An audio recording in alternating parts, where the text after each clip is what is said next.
আমার স্বামীর অনুপস্থিতিতে আমার বাড়ির পাশে আমার দেওর আছে, সে আমার সুযোগ নিছে, আশা দিয়ে দিয়ে সে আমার সাথে করেছে। সে 1 মাসের 29 দিনই সে আমার কাছে থাকিছে।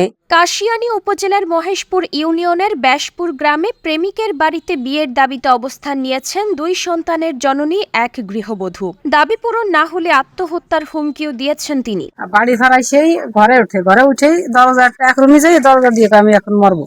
এ ঘটনার পর অভিযুক্ত প্রেমিক মোহাম্মদ আশরাফ শেখ বাড়ি ছেড়ে পালিয়ে গেছেন বলে জানা গেছে। স্থানীয় সূত্রে জানা গেছে, ওই নারীর প্রায় 14.5 বছরের সংসার জীবনে 12 বছরের এক পুত্র এবং 10 বছরের এক কন্যা সন্তান রয়েছে। তার স্বামী দীর্ঘ 4 বছর ধরে একটি হত্যা মামলায় কারাগারে রয়েছেন। এই সময়ের মধ্যে প্রায় 2 বছর আগে আশরাফ শেখের সঙ্গে তার প্রেমের সম্পর্ক গড়ে ওঠে। নারীর অভিযোগ, বিয়ের আশ্বাসে তাদের মধ্যে একাধিকবার শারীরিক সম্পর্ক স্থাপন হয়। সম্পর্ক বেশি হয়েছে, সে আমারে মনে করেন বিভিন্ন আশা দিছে, আশা দিয়ে দিয়ে সে আমার সাথে করেছে। সে 1 মাসের 29 দিনই সে আমার কাছে থাকিছে।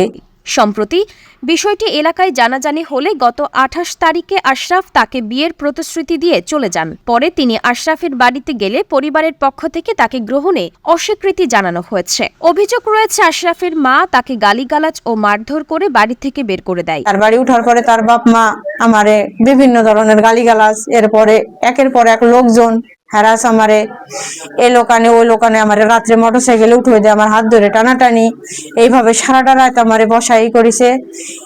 আজকে সকালবেলা আমারে মারধর শুরু করে দিছে বাড়িতে নামানোর জন্য। এরপর থেকেই তিনি প্রেমিকের বাড়ির সামনে অবস্থান করছেন। এ বিষয়ে কাশিয়ানী থানার ভারপ্রাপ্ত কর্মকর্তা মোহাম্মদ মাহফুজুর রহমান জানিয়েছেন, লিখিত অভিযোগ পাওয়া গেছে, বিষয়টি তদন্ত করে দ্রুত আইনানুগ ব্যবস্থা গ্রহণ করা হবে।